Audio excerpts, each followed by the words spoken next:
We can start, sir. Okay, start from the first.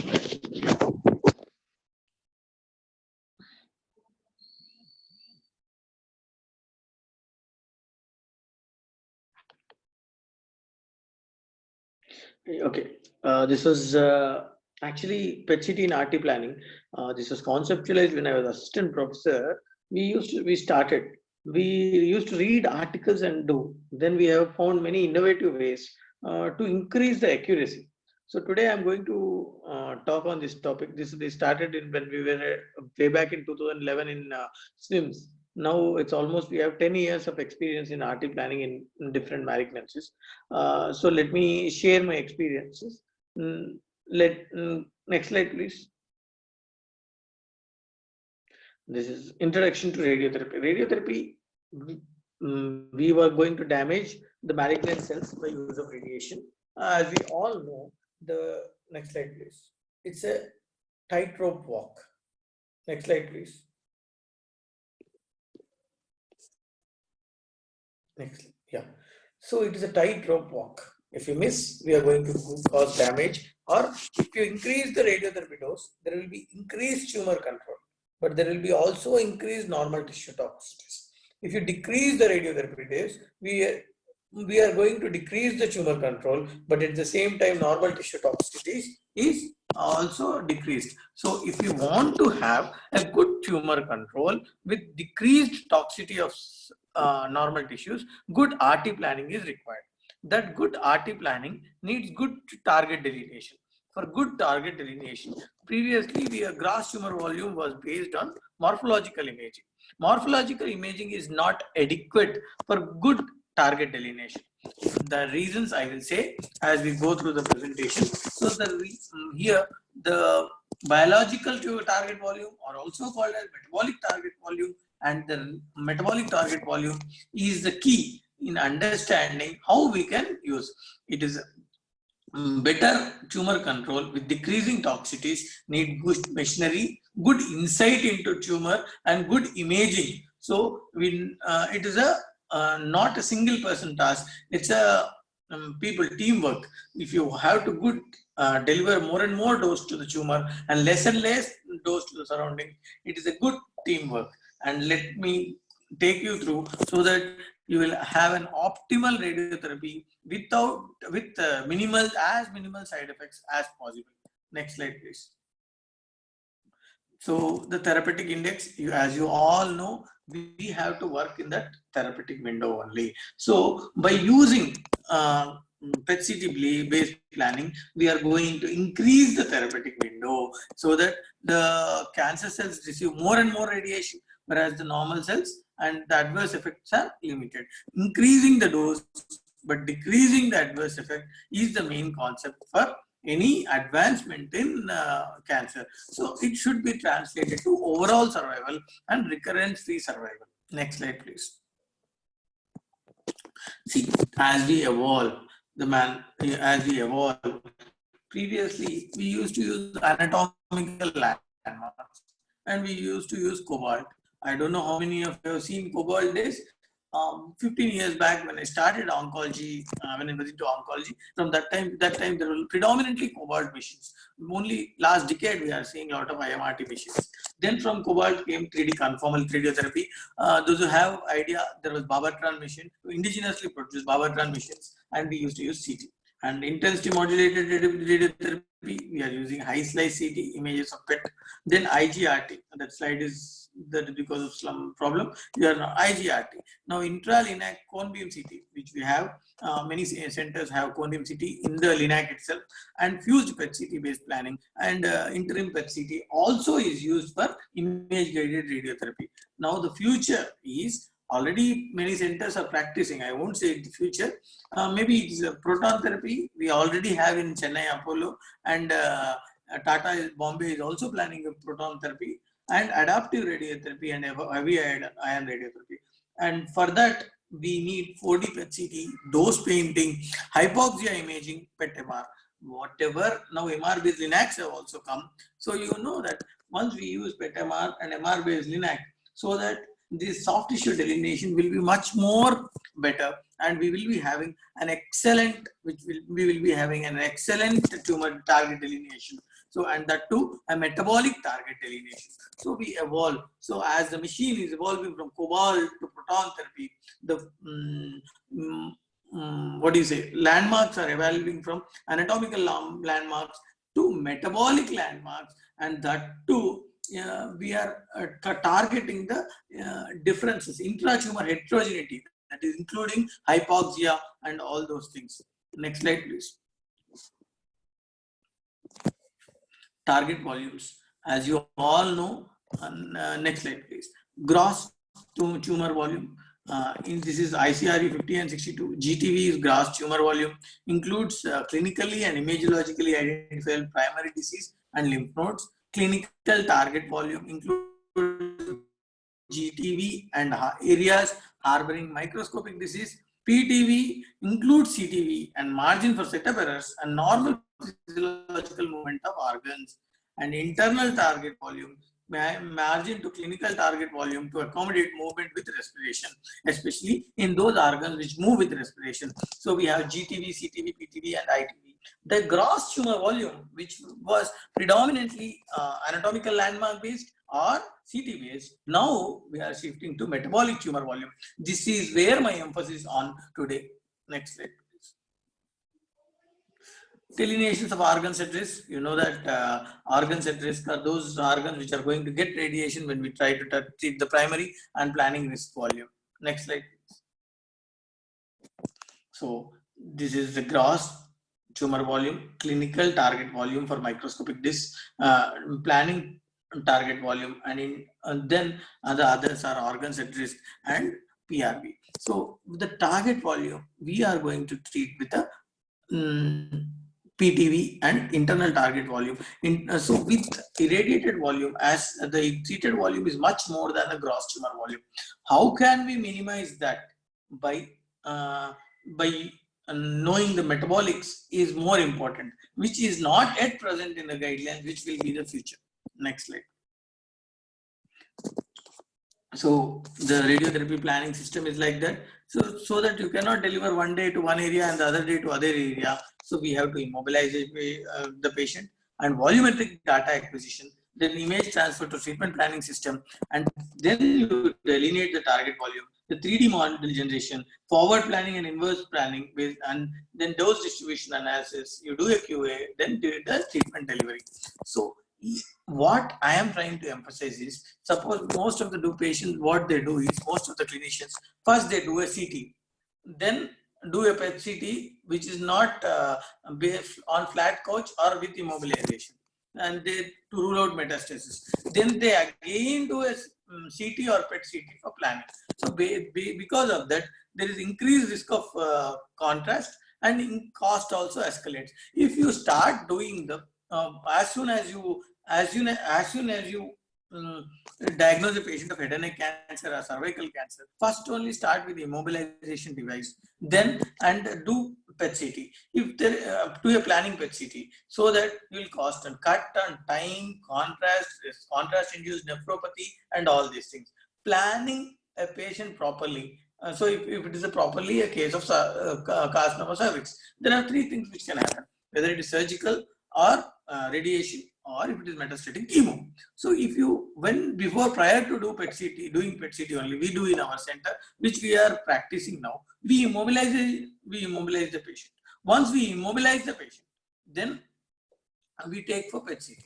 If it is if metastasis unpredicted metastasis are detected, then the patient will go for chemotherapy. If it is complete, the parametrial is not involved in the MRI and the consequent MRI and all, the patient goes to surgery. But no need to do again another scan. Directly we are going for RT planning on the same area, so that during image acquisition itself, if we plan, so that we can decrease the number of times patient is roaming to the hospital, and then we can decrease the contrast induced nephropathy, and we can finish earlier. Next slide, please. Why do we need for molecular imaging? People may say that we have CT and MR. then why do we need molecular images?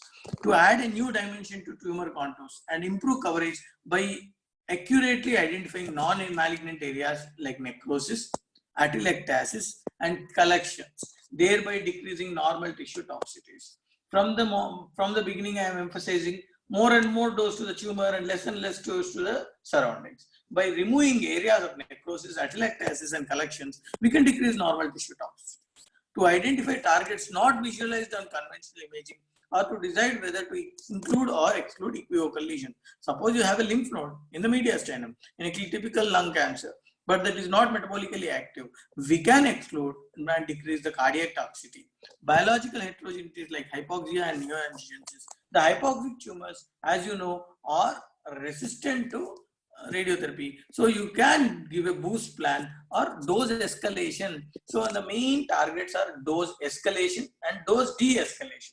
So we are nuclear PET-CT with metabolic imaging can increase can help aid in dose escalation, dose de-escalation, changing on gross tumor volume, and characterize residual masses after chemotherapy, especially in 2015 it started. Lymphoma residual disease only we are treating with, PET positive residual disease only we are treating with chemotherapy or a bulky disease. Now we will know when we have a PET positive residual disease, then we are treating with radiotherapy.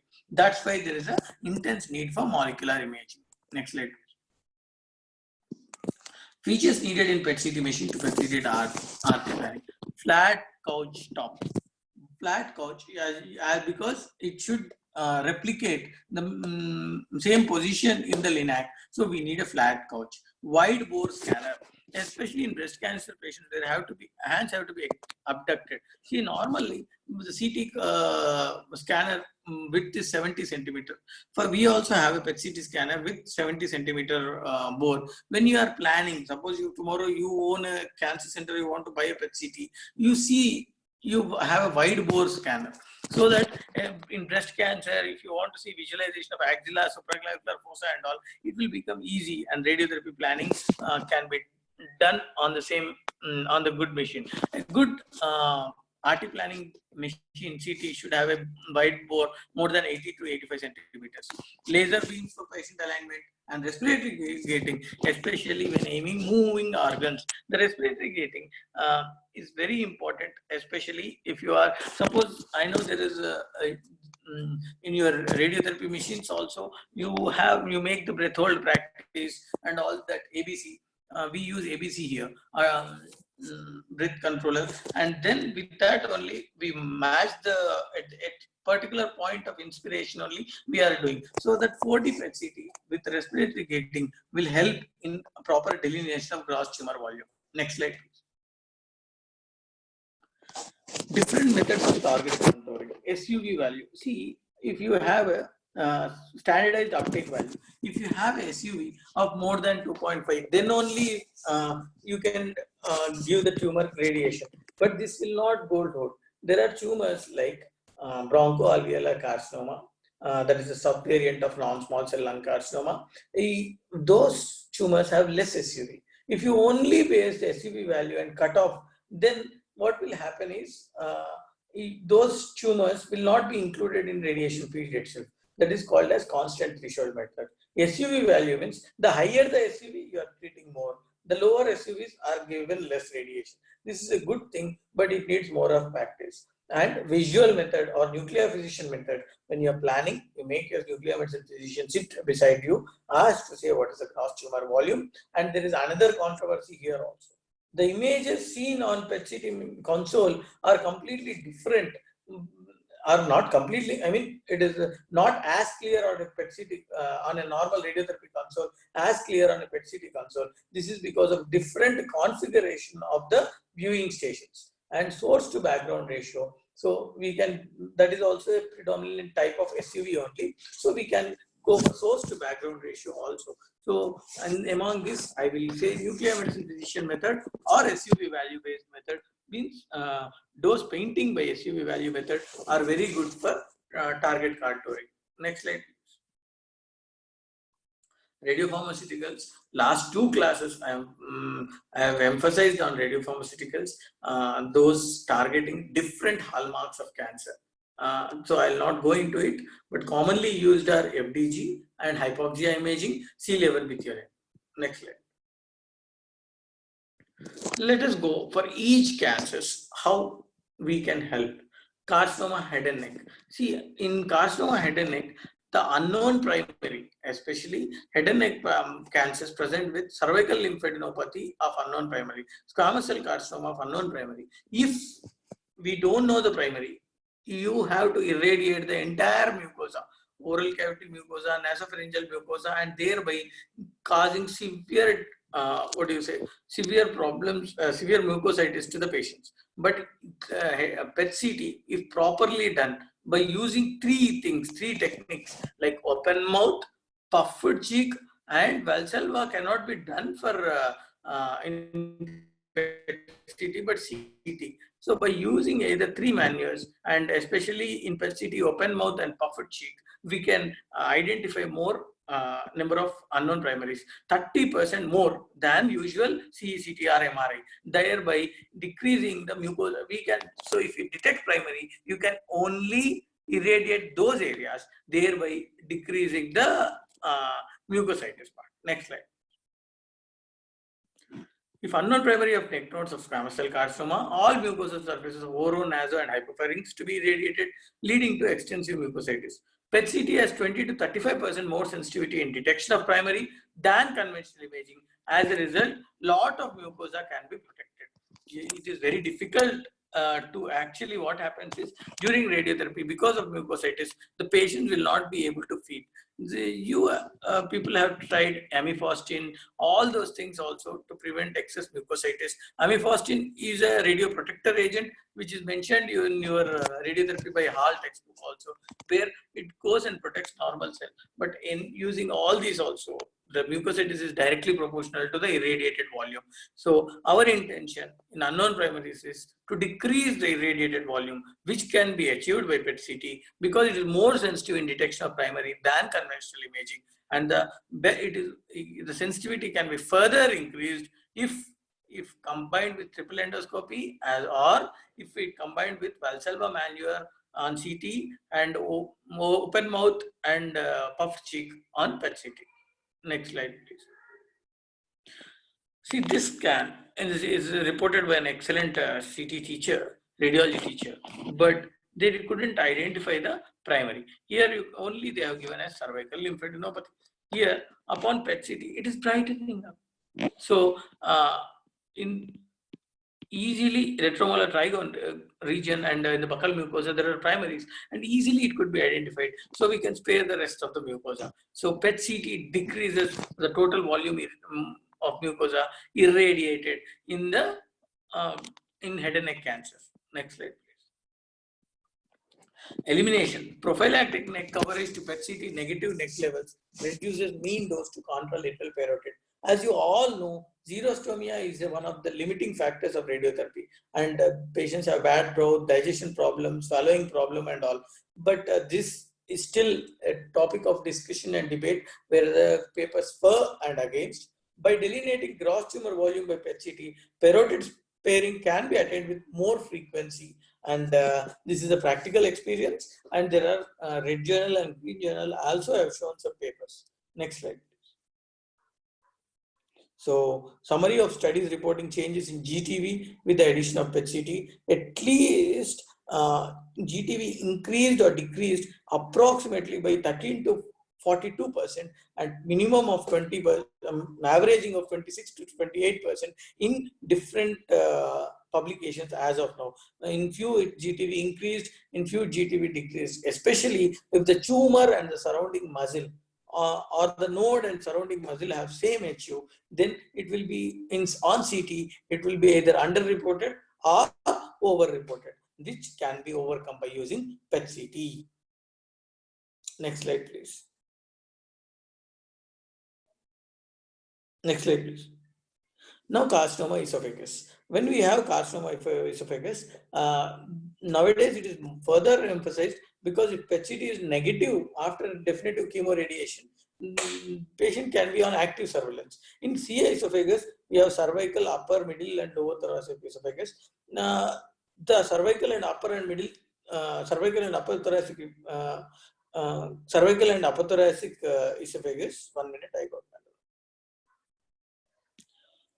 Cervical and upper thoracic esophagus. I'll share the presentation. Don't worry, no need to copy that. Cervical and upper thoracic esophagus. The main modality of treatment will be radiation.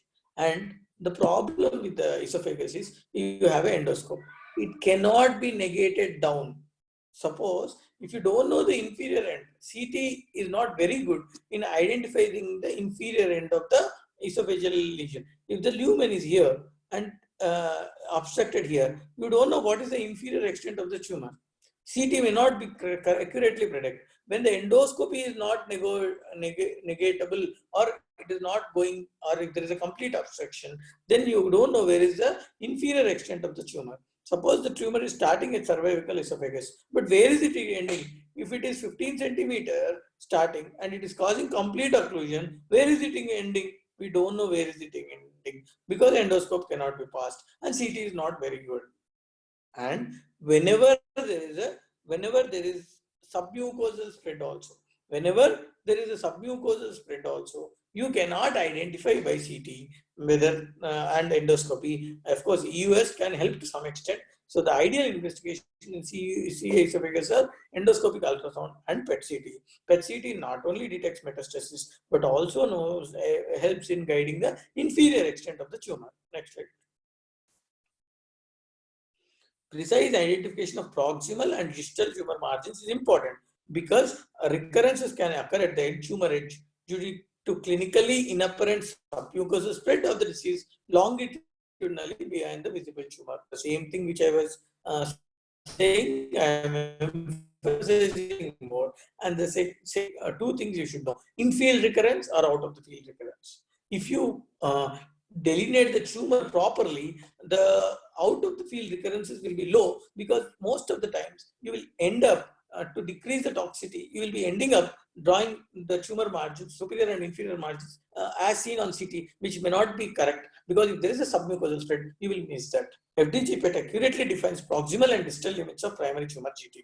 Distal end more precise with PET-CT as endoscope cannot be negated till distal end in few cases, especially when there is obstruction, right? That is complete total occlusion. Radial extension, tumor infiltration into cardia of stomach and cardiac structures when contrast cannot be used, especially these tumors. Oral contrast cannot be used because of the swallowing difficulties, and IV contrast cannot be used in some patients because of raised creatinine. Next slide. So CLR. See, shooting a bird is easy when it is not flying. But flying, when the bird is flying, it becomes difficult. That's why treating CL lung is difficult in comparison to other tumors because of movement with respiration. So for this, we know you have ABC, you have other mechanisms. We are using 4D PET-CT or respiratory gating. Next slide, please. Benefits of PET-CT in RT planning of CA lung are helps in delineation of tumor volumes by discriminating between atelectasis, necrosis, and viable tumor. The most important is atelectasis. Coming to the viable tumor is especially now in CA lung we are not using, but in many conditions we are using neoadjuvant chemotherapy previous to RT, especially in head and neck cancers. In some cancers, where in head and neck cancer, recently we have treated head and neck cancer of sinonasal carcinoma with intracranial extension. So before, what we did is, if we wanted to do directly to go for chemo RT, we had to irradiate a lot of brain volume.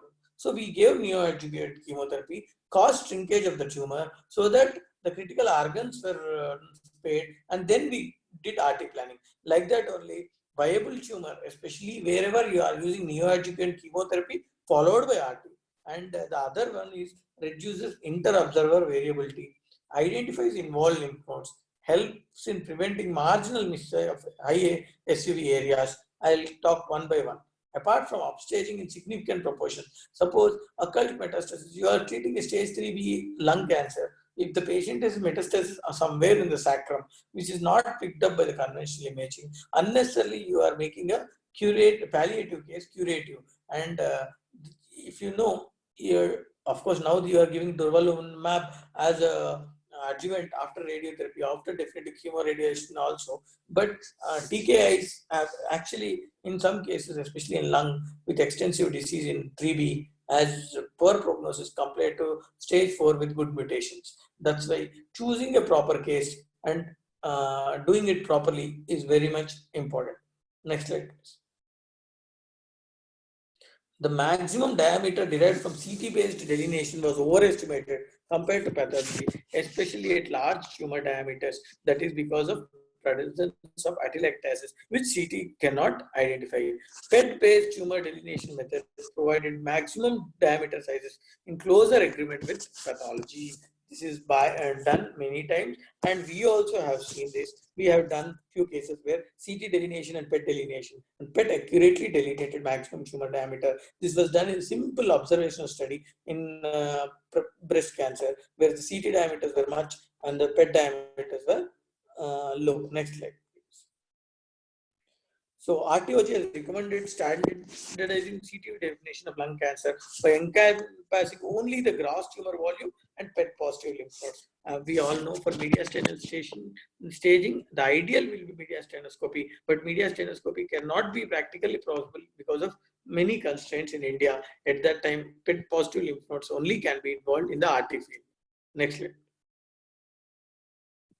See, when the tumor is obstructing the bronchi or a bronchiole, then it will lead to atelectasis. Actually, this all appear on the CT, everything appears as a tumor, but on PET CT, this is sitting at the bronchus. This is the right upper bronchus. So it is leading to atelectasis of total right upper lobe. So because of this, if you go by CT planning, you have to irradiate the entire volume. Now you can go irradiate only this volume. So by adding PET CT, by adding PET, that is metabolic information, you know the area receiving tumor radiotherapy dose has decreased, thereby decreasing lot of toxicity. Especially this is very important when you want to plan re-radiation, when you want to decrease the toxicities, all these things. So PET CT normally in lung cancer decreases primary volume, especially because it can separate atelectasis from tumor. That is the ideal thing. This is the main point which you should emphasize on. That's why we are, for all lung cancer patients who are receiving definitive chemoradiation, but who are receiving definitive chemoradiation, we all the patients undergo PET CT based RT planning in our center. Next slide.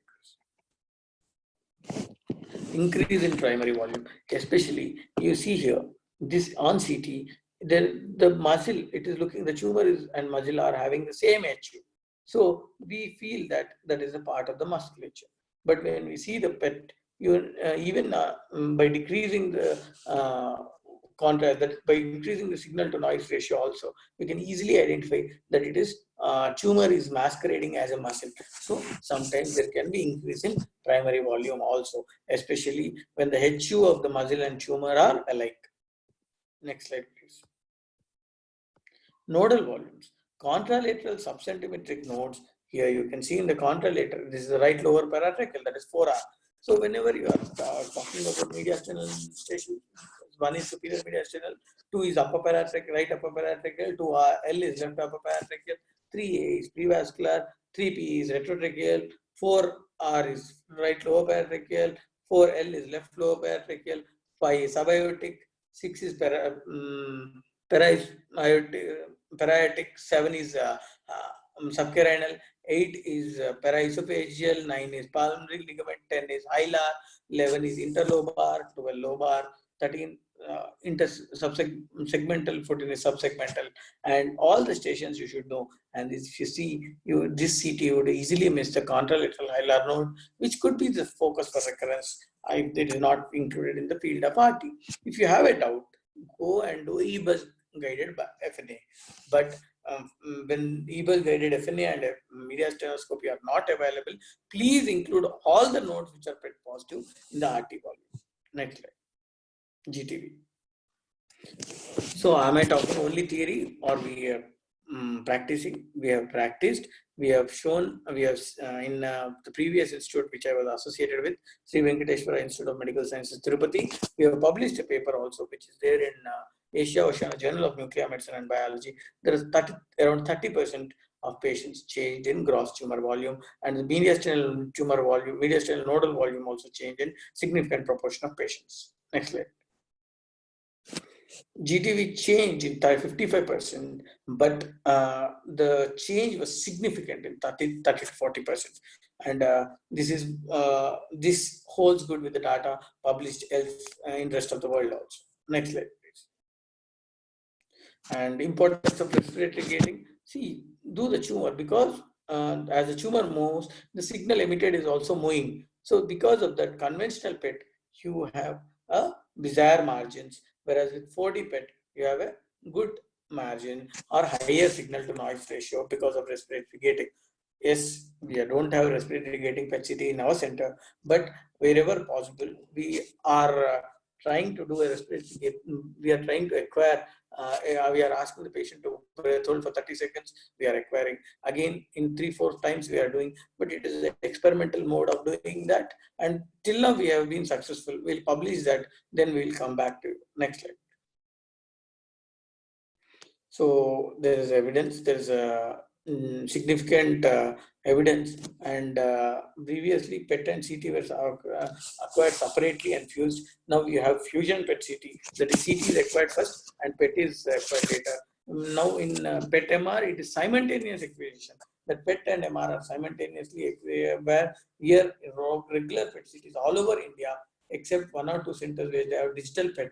The acquisition is not simultaneous. It is one after the other, sequential acquisition. CT is acquired first, following by PET. Even then, but compared to PET acquired in a separate machine and CT acquired in a previous machine, that was happening in the before 2005 and 10. Now, sequential acquisition also gives good results. Around 30 to 40% variation is definitely there in GTV as well as PTV.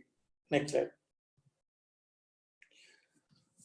So that is about lung, about differentiating atelectasis, necrosis, and identifying viable tumor, and identifying, differentiating it from normal muscle mass and positive mediastinal nodes, especially the contralateral mediastinal nodes.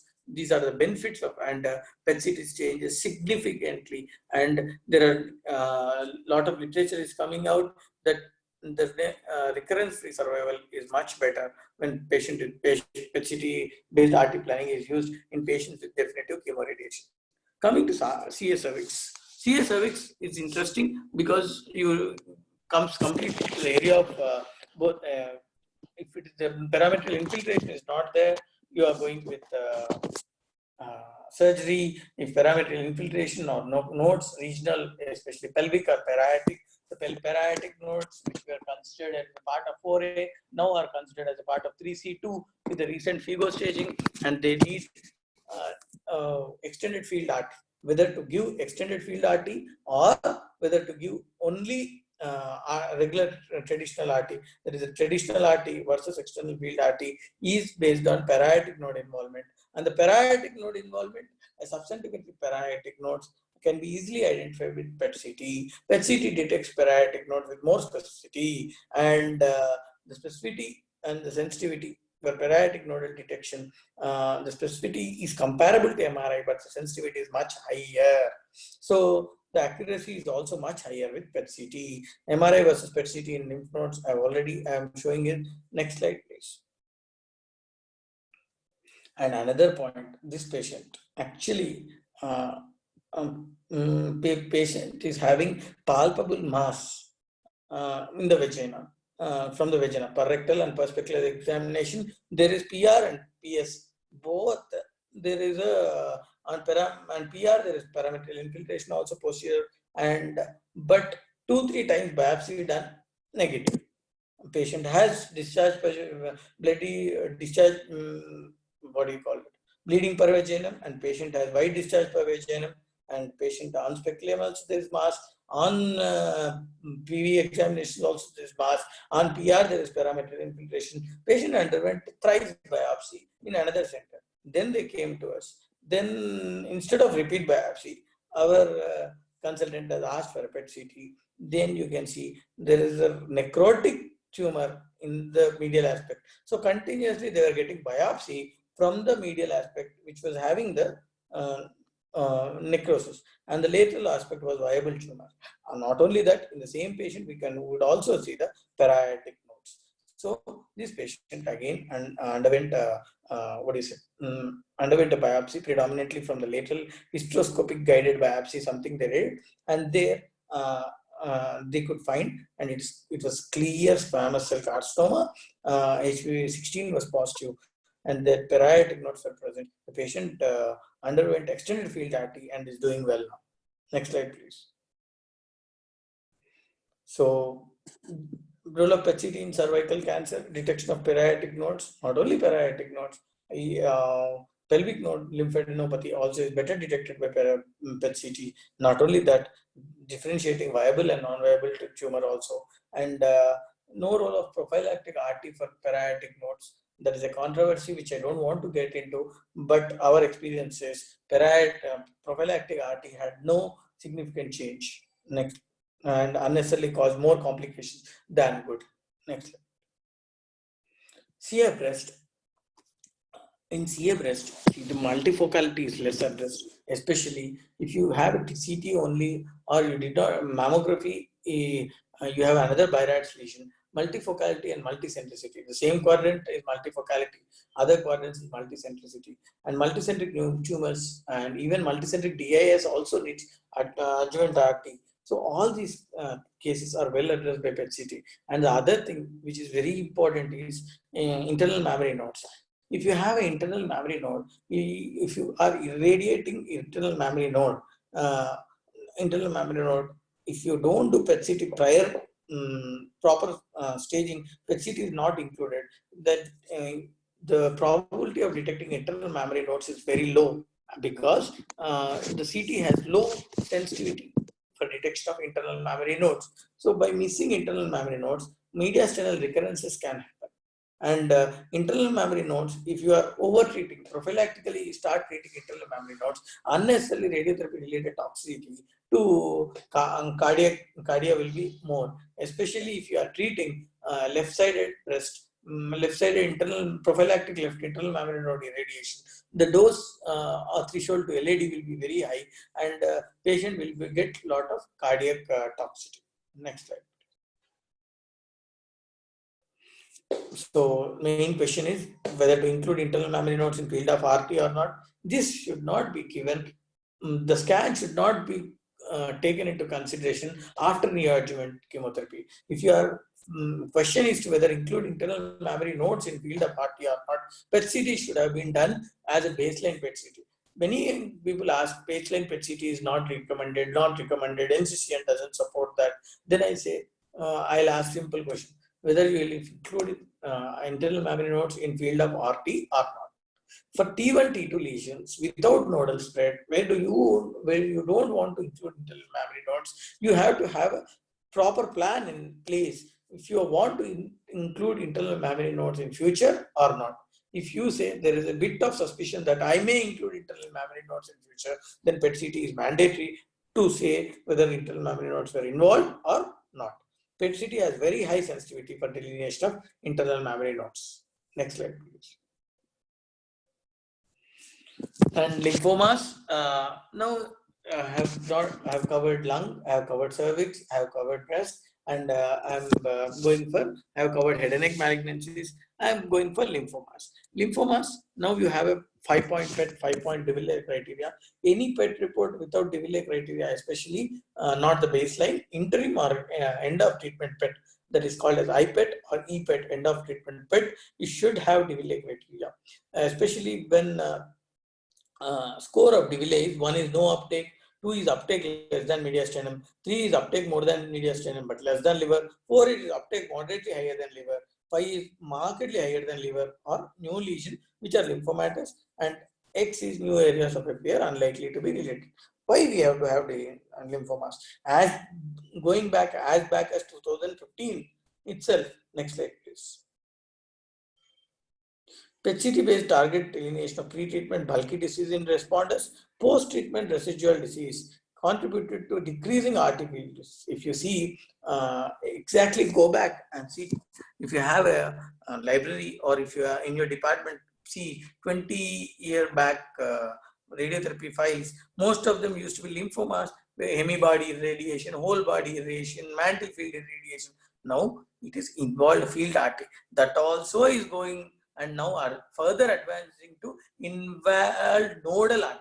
So if you have one node, you are going to give RT to that node, and that too, if it is a residue, that it is positive, only at the end of treatment PET is showing, end of PET is showing only one node, you can irradiate that node itself. So we are going for precision oncology, thereby decreasing the side effects. When we started our career, we used to see most of the patients of thyroid carcinoma because of previous lymphoma treatment. Now they are decreasing because the volumes, GTVs in lymphomas have been decreasing, and now it will come to a post-RT, post-chemo residual positive lymph node, not field, node. So that area you are going to irradiate. That is involved nodal RT. Next slide. So this is in 2015 itself. I am saying from 2015 itself, if it is DVLA 1 to 3, that is complete metabolic response, especially in favorable group, and DVLA 1 to 3, it is after 2 cycles itself, you can see if that is a stage 1A and 2A favorable group. If DVLA 4 only involves site RT, in DVLA 5 biopsy, if it is positive, all negative, you are giving involved site RT. If it is partial response, then again you continue to 6 cycles. It is simple. Let the medical oncologist divide the group into favorable, in unfavorable, and advanced. Favorable group 2 cycles and assess for response. And in unfavorable group also assess after 2 cycles. That is interim PET. In favorable 2 cycles response, unfavorable localized disease 4 cycles response, and advanced 2 cycles respond, continue for 4 cycles, or escalation to pick up. And that is now the standard of treatment. So only PET positive nodes after chemotherapy are the ones which you are going to irradiate. And the definition of bulky disease also is changed over time. Next slide. Now, previously bulky disease was more than 10 centimeters and all. Now we have changed it. We have to give the maximum tumor diameter based on many other parameters, whether bulky node irradiation should be taken or not is being considered.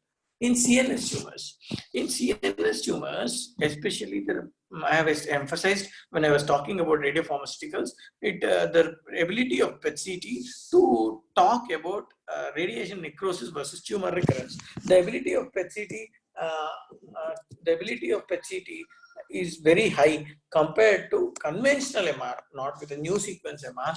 But the problem is new sequence MR are not available in all centers, and conventional MR PET-CT is much better in differentiating radiation necrosis from tumor recurrence. Next slide, please. The uptake of methionine in lesions lacking breakdown of the BBB suggests there is upregulation of amino acid transport, can decrease GTV by decreased edema, especially if you go by a conventional MR T2 sequence or CT, edema and tumor sometimes you cannot differentiate. But by PET-CT you can differentiate. In primary, when you are there are 2 things, RT, 3 things in RT. First, treatment with RT. Then there is another concept of differentiating radiation necrosis versus tumor recurrence or progression, or pseudo progression from progression. Another thing is when you are planning re-irradiation. When you are planning re-irradiation, PET-CT is ideal. When you are differentiating radiation necrosis from tumor recurrence or pseudo progression from progression, yes. And for initial listing also, yes, because it can differentiate edema. But is FDG the one which is used? No, it is not FDG. It is C11 methionine. Next slide, please. In prostate, especially when you are planning for radical RT, with the newer trials where they are saying presence of pelvic, especially when there is a contraindication. In prostate, you have radical prostatectomy as an option, especially in localized prostate cancer. You have radical prostatectomy as an option, EBRT as an option. Sometimes people still use brachytherapy as an option. And in old age individuals, castration also is an option. So especially with the evolution of gallium-68 PSMA, we can easily identify occult metastasis, and we will know previously occult metastatic lesions were also being given radical RT. So when you are planning for RT, radical RT in prostate, PSMA helps in proper delineation of the tumor, differentiating it from the adjacent prostatitis. Not only that, you may have subcentimetric nodes or small lesions. Oligometastatic prostate cancer also, there are many trials. I forgot the recent trial I read, that oligometastatic prostate cancer also can be treated, especially if all the things can be in the same field of RT. Oligometastatic prostate cancer can also be treated with radical RT, and that can be best delineated with PSMA PET-CT scan. Next slide, please. This is a PSMA PET-CT. You have a solitary focus in greater trochanter, and you have a right external iliac node, and there is, in this case, there is metastasis. So we are not treating with radical intention. But if the outside the field, but if it is only greater trochanter, or everything was fitting into the one field, then we can treat oligometastatic prostate cancer. Also can be treated with radical RT, external beam RT, and PSMA PET-CT can help. PSMA PET-CT, the normal distribution is in the lacrimal glands, salivary glands, and then these are the parotid, submandibular glands, and small intestine, and then next excreted through the kidneys. Next slide, please. Recent advances. Next slide. We have many advances. As you advance from IMRT to IGRT to proton to heavy ion therapy, nuclear medicine is also advancing. Hypoxia-based imaging. You know, hypoxic tumors are radiorefractory. So in the Hall textbook itself, you have hypoxic cell sensitizers, including oxygen, which was tried, hyperbaric oxygen they have tried, and they have tried many oxygen sensitizers like metronidazole and all. But those hypoxic cells are radioresistant. So we give more and more radiation to those areas. That is boost plan. You can give a boost plan for hypoxic areas. So how do you identify hypoxic areas? FDG can be used for surrogate as a hypoxic area, because normally there will be Warburg effect leading to more and more FDG uptake in tumors. Not only that, the hypoxia per se can cause a lot of glucose to be taken up. Next slide, please. So tumor hypoxia, that is because of high oxygen consumption, and which can be decreased by metformin. Unregulated angiogenesis, low oxygen delivery, that will lead to tumor hypoxia. Another is because of altered DNA repair. That hypoxia causes altered DNA repair. This can be blocked by PARP inhibitors. We use hypoxic cytokines, and hypoxic drivers can lead to metastasis, radiotherapy resistance, and that's why you are using hypoxic sensitizer like metronidazole, lirodazole, and all. But there is another way, is giving more radiation to the hypoxic tumors, like using boost plan and the altered fractionation regimen and hyperfractionation, all these things. Then we can use hypoxic tumors can be targeted. Next slide, please. Hypoxic tumors can be treated better with accelerated radiotherapy with carbogen breathing and nicotinamide and subvolume boosting. So if you know which tumor is hypoxic, which tumor is not hypoxic, the hypoxic tumor receives more and the rest of the tumor receives less. So this type of this thing is called as dose painting. You can have multiple shades of black itself, where one black, the intense black area is hypoxic, and that needs to be treated with more accelerated radiotherapy or subvolume boosting, and those to prevent tumors from getting resistant to radiotherapy. Next slide, please. So differential dosing to differential geometric regions within the target. Regions of hypoxia, angiogenesis or cell proliferation could be identified through imaging. One could deliver different doses to each region to optimize cell death and better tumor control. Next slide, please. So there is something called as dose painting by cutoff. So suppose you have SUV of 2.5 cutoff. So then only some tumor may have less than 2.5. So that will not receive any radiation at all. But if you have dose painting by numbers, the maximum FD, the more the SUV, the tumor will get more radiation. The less the SUV, the tumor will get radiation, but less radiation. So by this way, dose painting by numbers and visual nuclear medicine person sitting beside you and drawing the contour, the chance that tumor will miss or normal organ will get more radiation will be gone. If you are using dose painting by cutoff, if the patient is having some hepatitis or hepatic inflammation and you are treating a lower lobe lesion in the right side, the liver tissue also will be included if you use cutoff, because sometimes the liver is more than 2.5. That's why dose painting by cutoff is not at all encouraged. Dose painting by numbers is encouraged. So that see here in the gross tumor volume, only do the gross tumor volume is only this percentage, the metabolic tumor volume will get less. Whereas here the total tumor is getting radiation.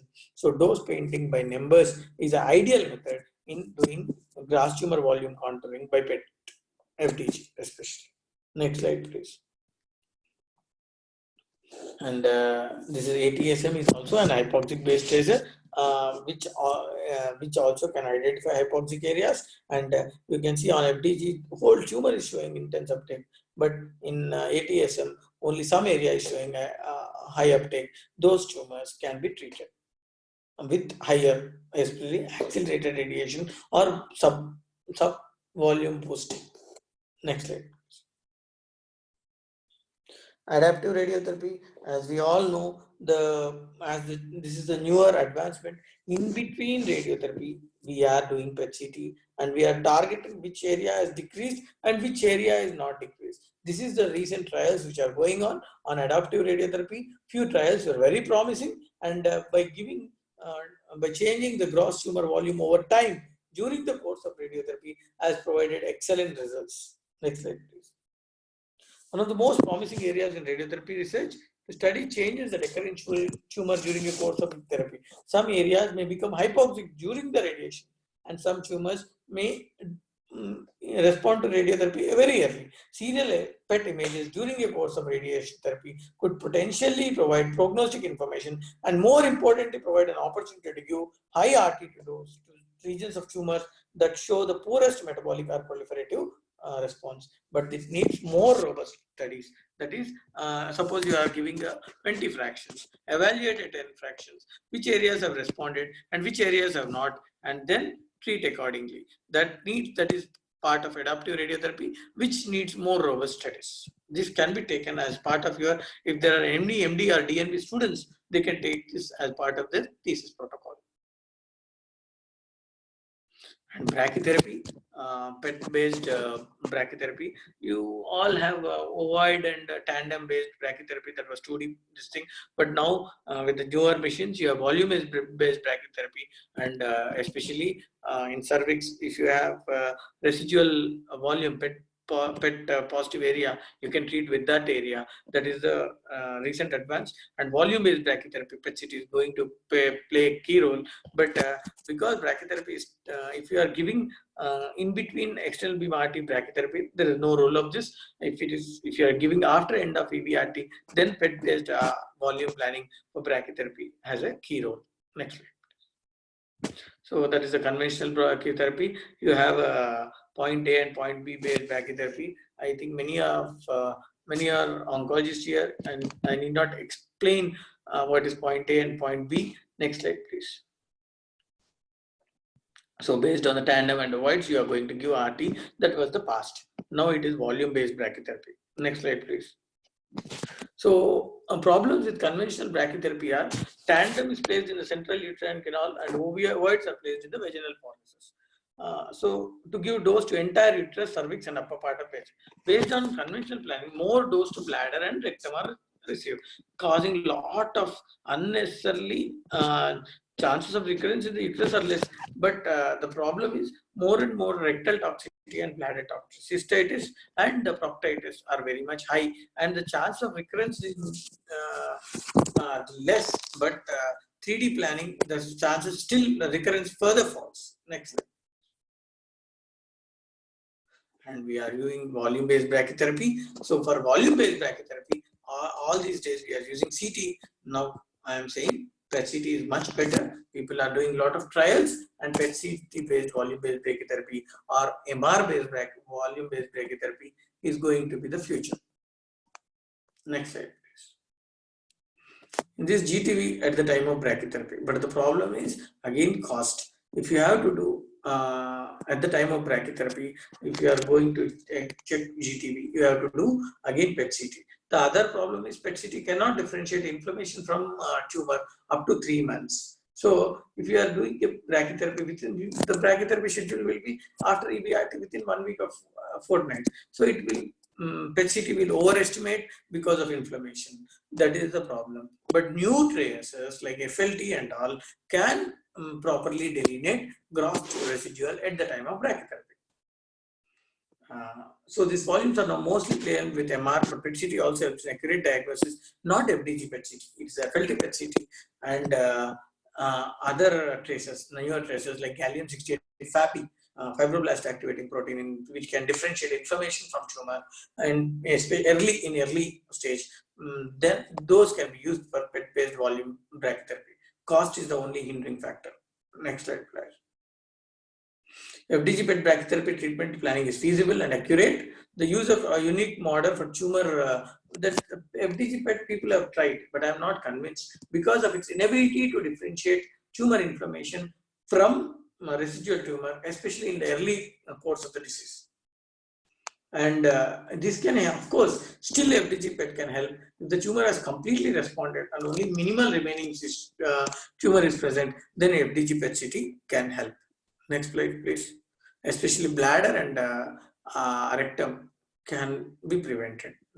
Especially toxicity to bladder and rectum can be decreased. We have tried in few cases, but it is part of a pilot study, not as a part of a thesis. Next slide. Pitfalls. Say everything, nothing comes directly. Homeopathy, it's a criticism. Homeopathy says there is no side effect. I'll say when there is no effect, there will be no side effect. Like that only. PET CT is not 100% accurate. There are some pitfalls. Knowing those pitfalls and learning through the pitfalls, that is the way we have to learn. Next slide, please. Contouring methodology, if you are using constant tissue, and one of the thing is FDG cannot differentiate inflammation from tumor. So surrounding, if it is tissue is inflamed, that is another problem. That is one of the major pitfalls, but that can be overcome by experience, by using, we have CT also along with us, and the third in new traces. Constant threshold can underestimate GTV in high grade malignancies, can overestimate tumors in high SUV. And SUV of 2.5, well differentiated tumors have SUV of less than 2.5, like carcinoids, bronchoalveolar carcinoma, and this thing. Tumors located in high background areas like liver background may lead to erroneous GTV of involvement of everything. So that's why we should neither use constant threshold or constant SUV. That's why dose painting by numbers is the ideal thing. So if you use threshold, some tumors overestimation or underestimation. If you use SUV cutoff, normal tissues also may be there, and low-grade tumors may not be involved in the field of RT only.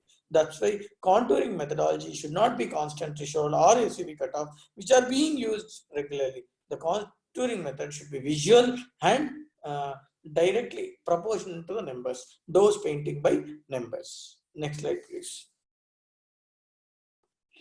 Radiation target that is inadequate will result in geographic miss, reduce probability of local control, and thereby overall survival. So accurate, and not only it is accuracy, but precision is also important, and it should be accurate and precise. And that's why we should, our aim is that we should not land up in geographic miss. Next slide, please.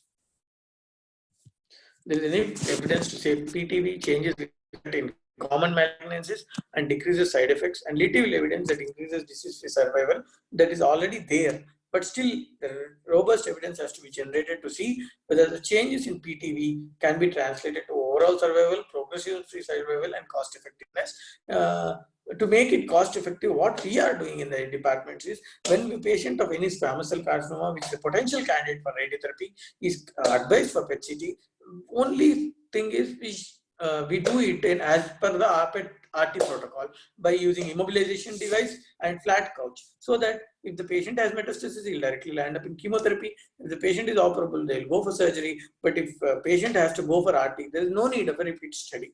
So, and no need of, that way we can decrease the patient. See, and the number of times the patient roaming to the hospital and the number of Jews. So from the diagnosis to the couch, either radiotherapy, surgical or medical, should be as low as possible. That is my aim as a nuclear medicine physician. And how can I contribute to it is what I am continuously thriving upon. Next slide. So nothing can be achieved by a single person. It's a team effort. The radiation oncologist should identify which case goes for RT, which needs RT planning. Nuclear medicine physician should know how a radiation is delivered, so that we can plan the PET-CT in such a way, especially full bladder protocol, empty bladder protocol, all these things. Radiotherapy technologists, nuclear medicine technologists should be aware. Radiotherapy technologists should see that that immobilization and all take less time, because the patient is injected with radioisotope. You should get less radiation exposure. Nuclear medicine technologists should understand what is immobilization, and the medical physicist should develop a new, should advance himself, and both software and hardware developer, nursing staff and researcher. Without data, we are nowhere. So eminence-based medicine is gone, evidence-based and medicine has come. So all of us should be researchers, and our research should be aimed at a specific target. And teamwork can only lead to success. If any, next slide, please. Thank you. It's together we can achieve more. And coming to questions, we have one question. Sir, will necrotic area have higher SCB? No. The answer is no. But the answer is no if the PET-CT is done proper time.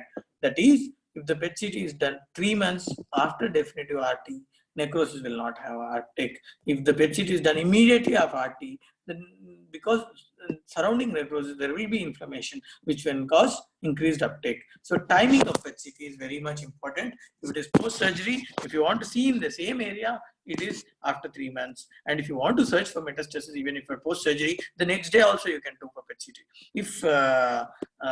If it is post-chemo, at least 21 days after chemo. If it is interim, before the next cycle of chemo. And if we end of treatment, minimum of 21 days, the ideal is 42 days. And for RT, it is minimum of 90 days if you want to assess the complete response. But in experimental setting, if you want to do, especially for what do you call in between radiotherapy, to know the to know how the tumor is responding, you can do, but that should be in a proper trial setting and proper research setting. Any questions? I am ready to take. Any indication for PET and benign tumors? Yes. Yes, there are areas. I can, if you ask me, one, suppose atypical hemangiomas in bone, and many other conditions where which PET you are asking. If it is FDG, atypical hemangiomas, bone hemangiomas, sometimes when we make metastasis, with PET-CT, they can we can differentiate, especially in hepatocellular carcinomas, some atypical hemangiomas, bone hemangiomas, we cannot say on conventional imaging, we cannot say whether it is metastasis or not. PET-CT will be helpful in differentiating. In benign tumors, yes, in some areas, in some bone tumors, especially in differentiating it from malignancy.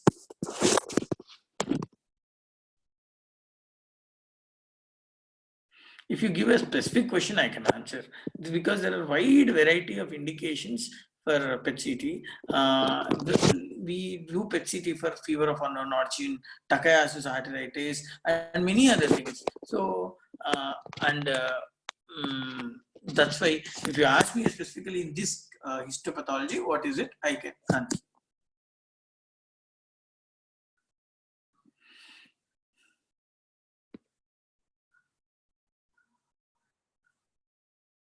Any more questions? And please write to me. How is malignant transformation? Maybe yes. In Paget's disease, confirmation to osteosarcoma, PET-CT can be used. Yes, definitely. So that's what I'm saying. If you ask a nuclear medicine person, benign, there are multiple causes of benign things, from hemangiomas and to many other things. So if you ask me specifically, Paget's is Paget's. There is no role of Paget's PET-CT in Paget's unless you are suspecting a malignant transformation. Paget's is not a tumor, but tumor-like condition. So like that, if you have a typical question, yes. Especially in uterine sarcomas, fibrosarcomas.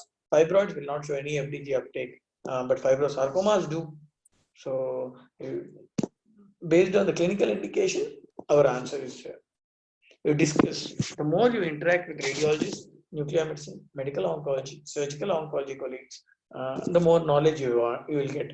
The more you interact with gynecologists and head and neck, more cases.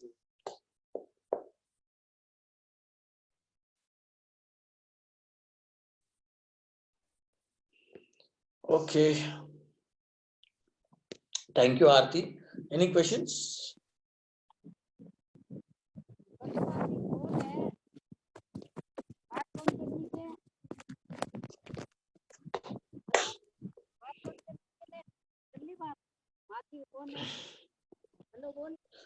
Hello. Thank you, sir. It was a wonderful presentation. Thank you. And I think there are no more questions. Thank you. Yeah. Thank you. Thank you so much, sir. Thank you.